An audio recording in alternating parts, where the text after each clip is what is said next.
My son never indulged in drugs around me.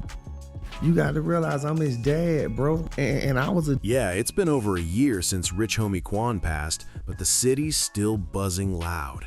People in Atlanta and fans everywhere keep saying the Overdose story just doesn't make sense. Whispers are getting wild. Claims that his death wasn't just a tragic OD, but maybe something deeper, darker, an inside setup.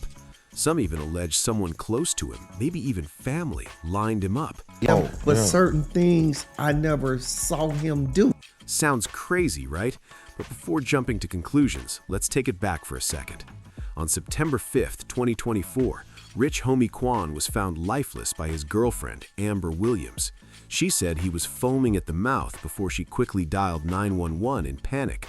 The official report ruled it an accidental overdose, mixing fentanyl, codeine, promethazine, and THC, a dangerous combo that's taken too many lives. It looked like another sad rapper overdose case, clean, closed, and done. But the streets, they weren't buying it. People started asking real questions.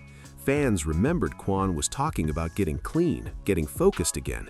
So why would he suddenly start popping heavy pills like that? I have no idea at this time. Basically, I'm waiting on the toxicology report. I don't know.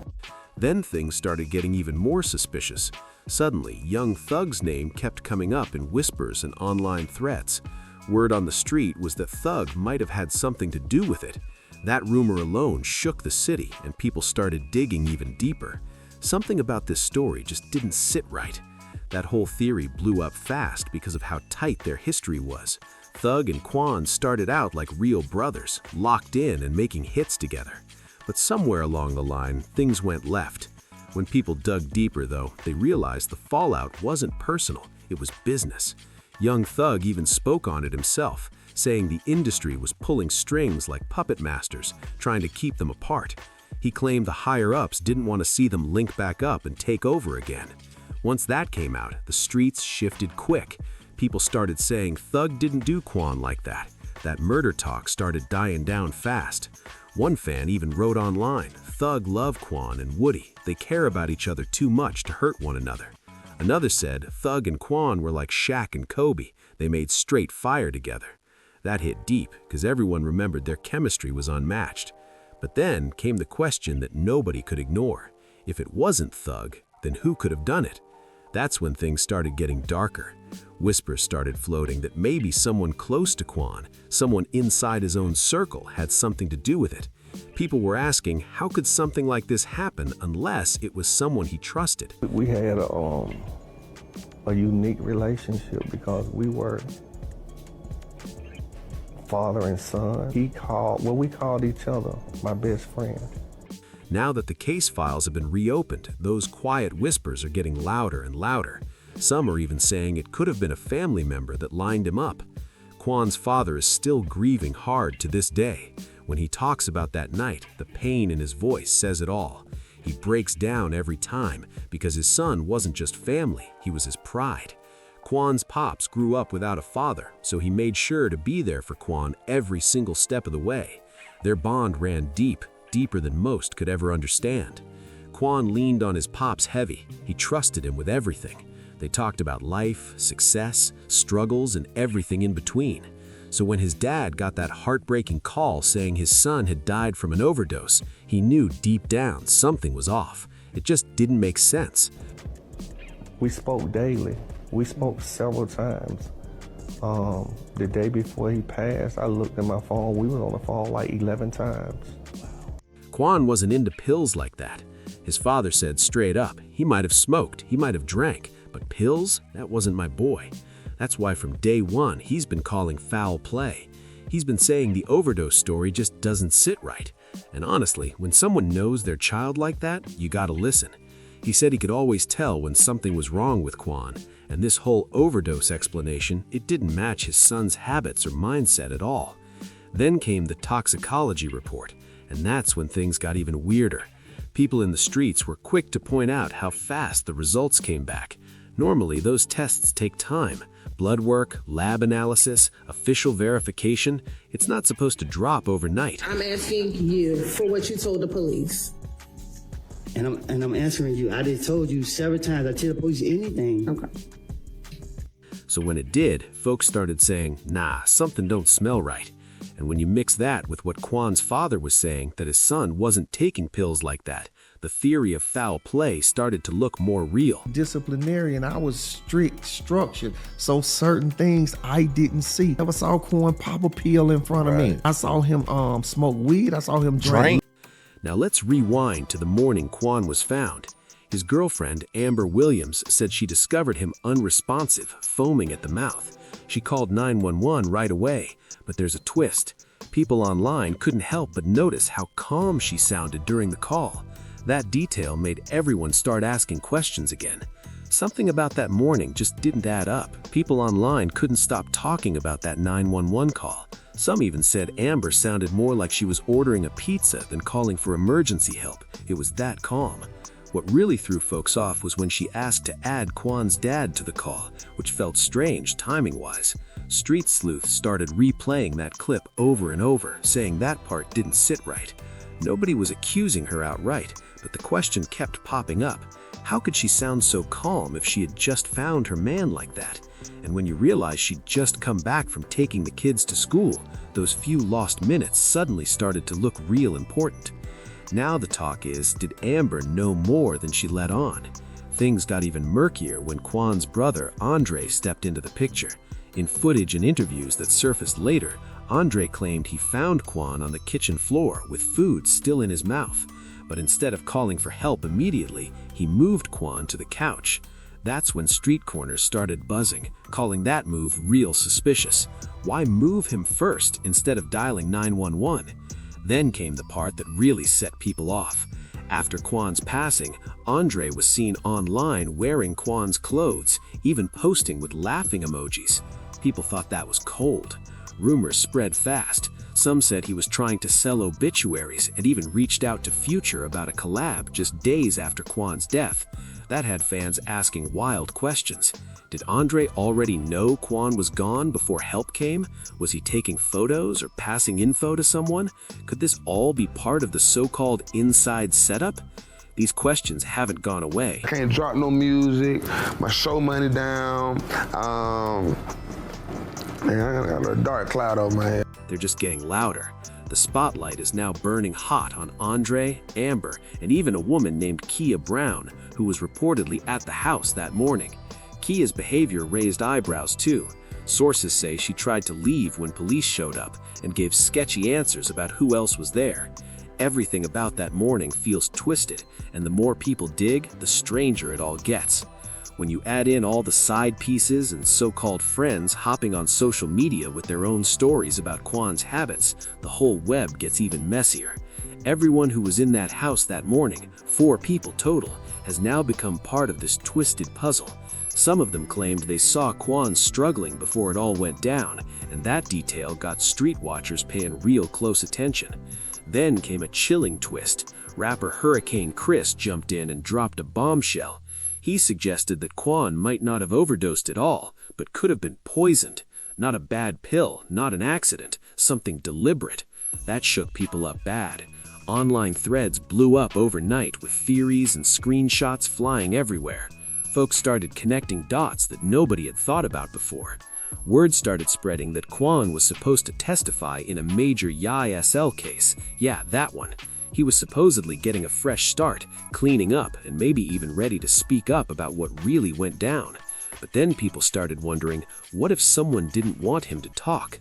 Taking him out quietly might have been a way to shut him down before he could open his mouth.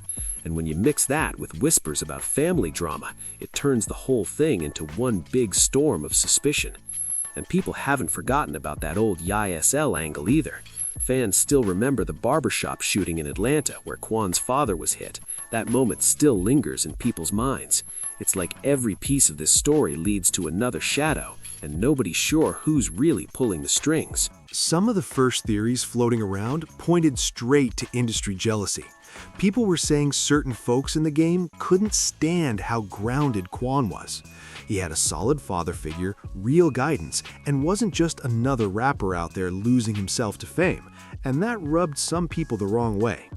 They said the industry doesn't like when someone moves smart and stays loyal.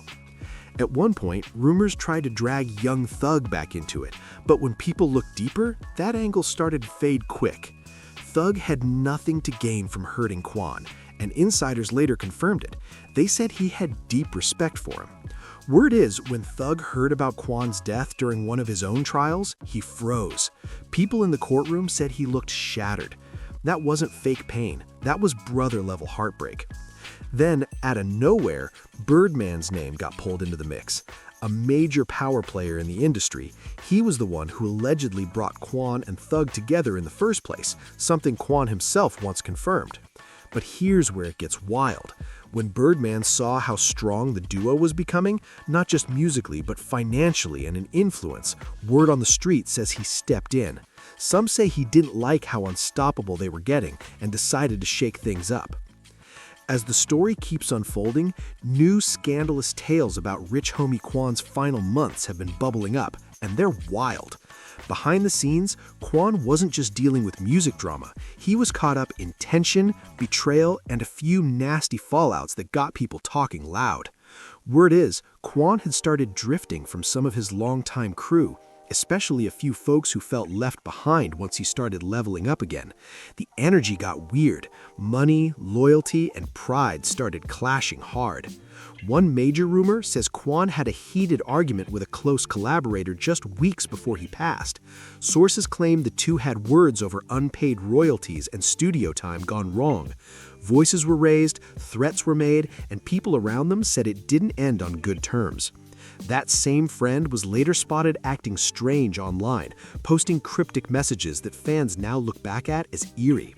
Another scandalous twist? There were whispers about a falling out with a well-known Atlanta promoter who allegedly tried to control Quan's comeback shows. Quan reportedly confronted him face-to-face after realizing some booking money went missing. People said that argument almost turned physical. And it didn't stop there. Quan's love life was also getting messy. Rumors of side relationships and secret DMs had his circle buzzing. Some say the drama at home, mixed with the industry stress, had him moving cautiously, keeping his phone close and his trust tighter than ever. All these tensions painted a picture of a man surrounded by pressure, envy, and betrayal right before things went down. It's no wonder fans are convinced what happened to Quan wasn't just an accident. It feels like someone wanted him silenced for real. As the mystery around Rich Homie Quan's death keeps spinning, things start looking even darker. Fresh leaks and whispers are now exposing the chaos in the days leading up to his final night. People close to him say Quan was moving different, more alert, more private, and low-key paranoid. He wasn't answering calls like before, and some say he even switched phones twice that week. It's like he knew something wasn't right. Rumor has it, Quan had been getting strange messages, warnings from unknown numbers telling him to watch who you trust. He brushed them off at first, but when 2 studio sessions got canceled at the last minute with no clear reason, even his team started feeling uneasy. There were talks of shady cars parked near his house, people watching from a distance, and close friends begging him to lay low. Then, just 2 nights before his death, Quan reportedly met with someone tied to old label business, a meeting that insiders now say turned heated. Voices were raised, and one witness claimed they saw Quan leave looking furious. The very next day, he told a friend he was done dealing with snakes and wanted to clear his circle for good. That line hit hard when people heard it later. It sounded like he sensed betrayal coming. After everything that's come out, fans are connecting dots that paint a chilling picture. A rising artist ready to rebuild his life, surrounded by fake love and hidden enemies. Between industry beef, family tension, and secrets buried deep, the truth about what really happened to Quan feels like it's buried under layers of silence and fear. Now everyone's asking the same thing. Was this a setup planned from the start? Fans have been speculating heavy that Birdman might have been pulling strings from behind the curtain.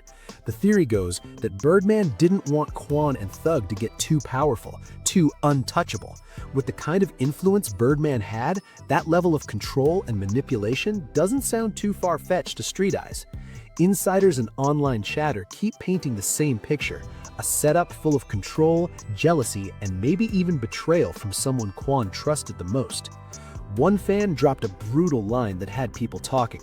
"Man, 9 times out of 10, when I hear Birdman and business in the same sentence, I know it's some BS attached to it." Another chimed in, "He was the snake in all this." Statements like that hit hard because they echo what so many are already thinking. Right now, everyone's side-eyeing Quan's closest circle, his girlfriend, his brother, even a few family members. Anyone who had access to him, anyone who could have slipped him something, anyone who knew his every move is under suspicion.